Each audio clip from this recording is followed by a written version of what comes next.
मोहतरम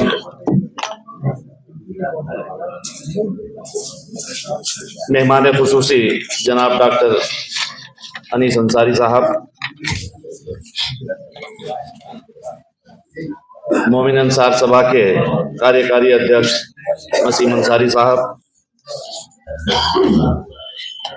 सभी उत्तर प्रदेश मोमिन अंसार सभा के पदाधिकारीगण और सभी प्रकोष्ठों के प्रदेश उपाध्यक्षगण, सभी जिलों से तशरीफ लाए मोमिन अंसार सभा के जिलाध्यक्ष और सभी मोमिन अंसार सभा के जांबाज सिपाहियों,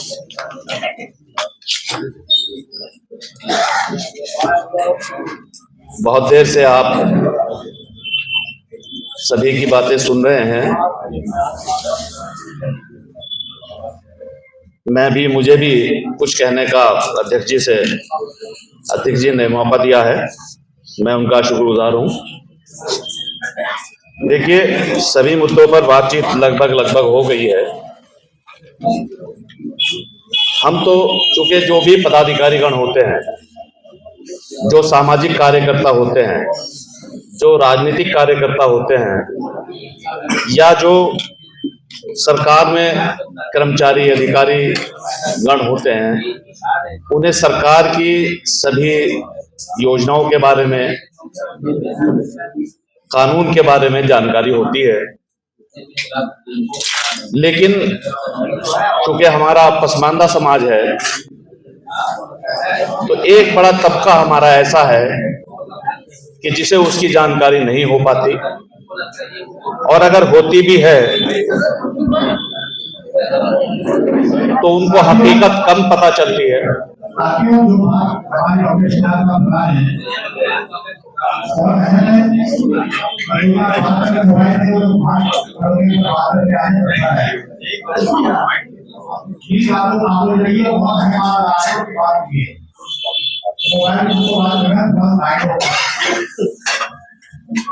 या तो उनको पता ही नहीं चल पाता है, और अगर पता चल भी पाता है तो वो भ्रमित हो जाते हैं। कोई आदमी थोड़ी सी जानकारी वाला उन्हें कुछ बता देता है तो उसी की बात का यकीन कर लेते हैं, और इसी तरीके से वो एक दुष्प्रचार, एक भ्रांति, एक भ्रम का रूप ले लेती है। ये मेरा तजर्बा है, क्योंकि मैंने फील्ड में काम किया है। क्योंकि बिना पढ़े लिखे, कम पढ़े लिखे लोग हमारे समाज में ज्यादा हैं, तो इसलिए मैं बताऊं कि कानून जो है, हमारा देश का कानून संसद बनाती है, और उसके सभी स्टेट्स जो हैं और सभी नागरिक उसका पालन करते हैं। ऐसे ही एक कानून हमारा बना है, भारतीय नागरिकता कानून, और लोकतंत्र में हर आदमी को वोट देने का अधिकार है, ये फंडामेंटल राइट है। ये भी हमारा संविधान का मूल आर्टिकल है और सिद्धांत है। ऐसे ही एसआईआर जो हो रहा है, ये भी एक कानून के तहत ही हो रहा है, और आपसे मैं बता दूं, ये पहली बार नहीं हो रहा, ये देश में 9वीं बार हो रहा है। इससे पहले 8वीं बार 2003 में हुआ, उससे पहले भी 8-7 बार हुआ, और ये एक सामान्य प्रक्रिया है। लेकिन उसके बावजूद समाज में जो भ्रांति है, वो भी सच्चाई है कि वो भ्रांति है। लोगों में आम तौर से, खास करके मुस्लिम समाज में, अल्पसंख्यकों में, ये आमतौर से सुनने को मिल जाएगा। मेरे पास सैकड़ों फोन आए होंगे कि जिन्हें मुझे ये बताना पड़ा होगा कि भाई इसमें किसी की नागरिकता नहीं जा रही है, ना कोई देश से बाहर होने वाला है, ना इसमें किसी का कोई नुकसान होने वाला है। एक सामान्य प्रक्रिया है, आप इसे अपनाइए। और जैसे जैसे आपको, मैंने एक वीडियो भी डाली थी, मैंने 3 वीडियो बना करके डाली, इसमें आपने काफी लोगों ने देखी भी होंगी। मैंने उसमें स्टेप बाय स्टेप उसकी पूरी प्रक्रिया का जो है जिक्र किया। मेरे ख्याल से 25 लाख लोगों ने वो देखी है। और सैकड़ों लोगों ने उसका मुझे रेस्पॉन्ड किया। मैंने उनके समझाने की कोशिश की है। तो ये असल में भ्रांति क्यों पैदा होती है? राजनीति में एक मिसाल दी जाती, साम दाम दंड भेद। जिस तरीके से भी सत्ता हाथ लगे ले लो, जो सरकारें होती हैं और उसका जो विपक्ष होता है, वो एक दूसरे को, दोनों राजनीति जनता पे करते हैं, जनता को भ्रमित करने का काम करते हैं। जिसका जो वोटर होता है वो उसी वोटर को अपने मैसेज देने की कोशिश करता है। यहां भी सेम बिल्कुल ऐसे ही हो रहा है एसआईआर को लेकर। एसआईआर में कंफ्यूजन इसलिए पैदा हुआ कि हमारा जो भारतीय केंद्रीय चुनाव आयोग है, वो चुनाव आयोग वो भारतीय नागरिकता के को रेफरेंस में जो है वो या एसआईआर करा रहा है। चूंकि ऐसा हमारा कानून बना हुआ है, उसी कानून के तहत वो प्रक्रिया जारी है। लेकिन भ्रांति कब पैदा होती है कि जब अमित शाह या हमारे योगी जी वो ये कहते हैं कि डिटेंशन सेंटर हमने जिले पे आदेश दे दिए हैं और बस वो बनने जा रहे हैं। तब जो उनका अपोजिशन का वोट है वो ये समझने लगता है कि डिटेंशन सेंटर शायद हमारे लिए बनने जा रहे हैं। अमित शाह कह देते हैं कि घुसपैठियों को किसी कीमत पे भी देश में नहीं रहने दिया जाएगा। तो एक भ्रांति फैलती है। वो वोट जो उनसे इत्तेफाक नहीं रखते हैं वो ये सोचते हैं कि शायद घुसपैठिया हम ही रह गए, बस और तो कोई नहीं है, या वो होंगे जिसका एसआईआर जिसका नहीं भरा गया वो उसके जो हम ये साबित नहीं कर पा रहे हैं, तो हम ही उसमें से शायद हम ही निकाल दिया जाएगा। बिल्कुल ऐसा नहीं है। ये बिल्कुल दिमाग से आप निकाल दें कि कोई भी देश का नागरिक, इतनी हिम्मत नहीं है किसी सरकार में। मैं चैलेंज कर रहा हूं, अनिस साहब बैठे यहाँ, डीएम रहे हैं हमारे यहाँ भी 1981 में, किसी सरकार में इतनी हिम्मत नहीं है कि जो हमें यहां से देश से बाहर निकाल दे। चैलेंज है हमारा, तो इसी में हिम्मत नहीं है।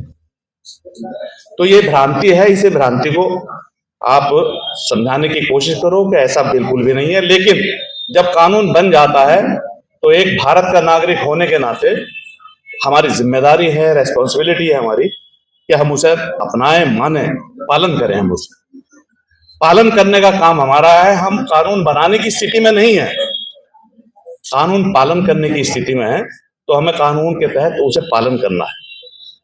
पालन करने के लिए उसे समझना पड़ेगा, कानून को पहले पढ़ना पड़ेगा, समझना पड़ेगा, और समझने के बाद ही हम फिर उसका अच्छी तरह से उसका पालन कर पाते हैं।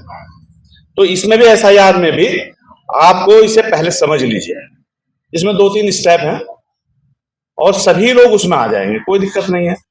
एक फॉर्म आप लोगों ने देखा ही होगा, पढ़ा होगा, भरा भी है आपने। उसमें 3 कॉलम है। ऊपर का है कॉलम, एक तो यह है कि जिसका वोट है उसी को फॉर्म में वो जो है फॉर्म मिला है, इनॉमिनेशन फॉर्म। और उसके बाद एक कॉलम ऊपर वाला है जिसमें आपको वर्तमान स्थिति आपके उन्होंने मांगी है कि डेट ऑफ बर्थ क्या है आपकी, आधार नंबर क्या है, आपके मोबाइल नंबर क्या है, आपके वालिद का नाम क्या है, उसका अगर पहचान पत्र है तो उसका ईपिक नंबर बताइए, माँ का नाम दीजिए, अगर ईपिक नंबर है तो वो दीजिए, अगर आप शादीशुदा है तो बीवी का नाम क्या है आपकी, अगर आप लेडी हैं तो उसके शौहर का नाम क्या है। ये कॉलम शुरू में दिए गए हैं उसमें। उसके बाद शुरू होता है दूसरे का नंबर कि जिसका वोट बना हुआ है उसका अगर 2003 की सूची में नाम है तो उसे वो मैच करना है होता है, 2003 की अपनी डिटेल वो उसमें भर दे। तो अगर मैच हो रहा है वो 2003 वाली सूची से और आप वर्तमान जो डिटेल वो दे रहे हैं डिटेल, अगर उसमें आपका मैच हो रहा है तो कोई दिक्कत नहीं है, आपका वोट जो है फिर नई लिस्ट में आ जाएगा। और दूसरा कॉलम जो है राइट वाला, जिसमें आपका 2003 की सूची में नाम नहीं है, तो आपको कहा कि ये हो गया मैचिंग। और दूसरा है लिंकिंग, कि आपका लिंक किससे है, यानी आपके माँ बाप से है, नाना नानी, दादा दादी, किसी से है अगर आपका, तो आप उसमें उसकी डिटेल भर दीजिए। तो 2 चीजें हो गई, एक मैचिंग हो गई और एक लिंकिंग हो गई। और अब भी अगर आपने मैच वालों ने मैच कर दिया, लिंक वालों ने लिंक कर दिया, तो आपका फॉर्म जो है पूरा हो गया और आपका सूची में नाम आ जाएगा। तीसरा जो है सबसे जो ज्यादा दिक्कत पैदा करने वाला जो है वो तीसरा स्टेप है इसका, वो ये है कि साहब हमारे तो दादा दादी के भी नाम नहीं है इसमें, नाना नानी के भी नाम नहीं है, और हमारे तो माँ बाप के भी नाम नहीं है इस सूची में 2003 की में, तो हम क्या करें। तो उसके लिए भी उन्होंने एक प्रोविजन दिया है कि आप जो है ऊपर का कॉलम भर दीजिए, तो आप ईपर का कॉलम की जो अब वर्तमान स्थिति है आपकी वो आ जाएगी, और उसके बाद आपको नोटिस देगा बीएलओ, वैसे ईआरओ देगा, बीएलओ लेकर के आएगा आपके पास में। वो जब वहां चला उसके पास आपके पास आएगा तो उसमें आपको भारतीय नागरिकता कानून के तहत, जैसा हमारा भारतीय कानून है नागरिकता कानून, क्या कहता है हमारा भारत, ये थोड़ा समझ लीजिए आप। हमारा भारतीय नागरिकता कानून ये कहता है 1986 में, वैसे 1955 में बना। हमारा जो संविधान है वो 5 से 11 तक जो है वो भारतीय नागरिकता कानून का जो है कानून बनाता है, कहता है हमसे। उसी के तहत 1955 में कानून बना और पहला संशोधन जो है 1986 में होता है। 2 सिस्टम है हमारे यहाँ, एक है सरसोली सिस्टम, यानी राइट ऑफ सॉइल, जो जहां जन्मा है वहीं का नागरिक होगा।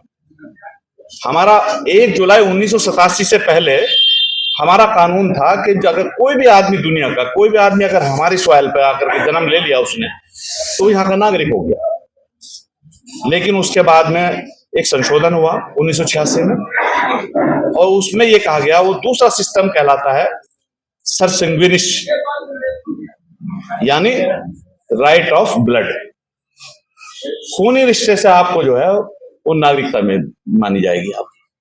वो सिस्टम उस तरफ भी उन्होंने डेडलाइन कर दिया कि 1 जुलाई 1987 तक जो होगा वो आपका जो भी जन्मा है लोग वहां पे हमारे भारत में, वो नागरिक है। उसे कोई, अगर उसका 2003 की सूची में भी उसका नाम आ गया तो उसे कोई प्रमाणित करने की जरूरत नहीं है, वो भारत का नागरिक है। अब 1 जुलाई 1987 के बाद में जो लोग जन्मे हैं, एक संशोधन फिर हुआ 92 में हुआ, उसके बाद में फिर एक 2003 में हुआ, 3 में हुआ। तो वो जो 3 वाला वो ये कहता है कि अगर कोई आदमी 1 जुलाई 1987 के बाद में जन्मा है और 2 दिसंबर 1904 से पहले जन्मा है, तो उसको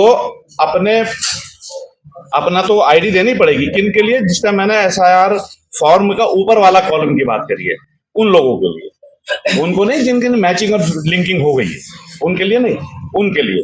वो क्या करेंगे कि अगर उसका 2003 की सूची में नाम है, जो उससे पहले पैदा हुआ 1 जुलाई 1987 से पहले, वो केवल उसका नाम 2003 की सूची में नहीं है, तो केवल वो अपनी एक आईडी देगा।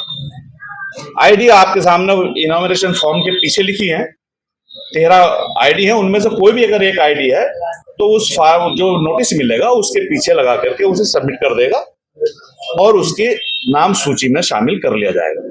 अब वाकई जो 2 दिसंबर 2004 से 1987 के बीच में जन्मे लोग हैं, उसको भी सेम अपनी आईडी देनी पड़ेगी उन्हीं 13 में से, और एक अपने माँ या बाप में से किसी एक की देनी पड़ेगी, क्योंकि भारतीय नागरिकता कानून कहता है कि जो लोग इस बीच में 1 जुलाई 1987 और 2 दिसंबर 2004 के बीच में जन्मे हैं, उनके दोनों माँ बाप में से एक का भारतीय होना जरूरी है। इसलिए उसको उन्होंने कंपलसरी कर दिया कि उनमें से एक की आईडी हमें चाहिए। ठीक है, ऐसे ही 2004 के बाद में जो जन्मे लोग हैं, जिनके आपके इनॉमिनेशन फॉर्म मिले हैं, उनको भारतीय नागरिकता कानून कहता है कि अब उनके बाद जो जन्मे हैं लोग, उनके माँ बाप अगर उसके बाद के हैं, मतलब वो जन्म है, किसी की जन्म तिथि है, तो उनके दोनों माँ बाप की आईडी होना जरूरी है, यानी अब भारतीय होना जरूरी है दोनों का। इसलिए उसके रेफरेंस में ये फॉर्म भरे जा रहे हैं, इसलिए कंफ्यूजन पैदा हो रहा है। तो आप, यानी मैंने लास्ट वाले की बात करी जिसका वो है इनॉमिनेशन फॉर्म केवल ऊपर वाला कॉलम भरा गया है, तो पहले वाला अगर 1987 से पहले जन्मा है तो उसकी केवल एक आईडी, 2004 के और 87 के बीच में जन्मा है तो उसकी अपनी और एक माँ बाप में से किसी एक की आईडी, और उसके बाद में अगर कोई आदमी जन्मा है तो उसकी स्वयं की और उनके माँ बाप की दोनों की आईडी उसमें सबमिट होगी। जो लोग ये कर लेंगे उनका जो है फाइनल लिस्ट में नाम आ जाएगा। कहीं भी कहीं दुविधा नहीं है, कोई किसी तरह का कंफ्यूजन नहीं है इसमें। हर आदमी इसमें शामिल हो जाएगा, नहीं हो जाएगा। तो इसलिए मेरा आपसे कहना है कि किसी जब भी कोई कानून बनता है या अप्लाई होता है, उसे सही ढंग से पढ़ें, समझें और फिर अपने लोगों तक, उन लोगों तक जिनकी हम सेवा में लगे हैं, सब लोग हम उन तक उनकी सेवा करें। मैं ज्यादा ना कहते हुए, क्योंकि वक्त बहुत है, अभी बहुत सारे वक्ता है मौजूद यहाँ पर, मैंने अपनी बात कही है, आपने सुने, बहुत बहुत शुक्रिया। बहुत शुक्रिया।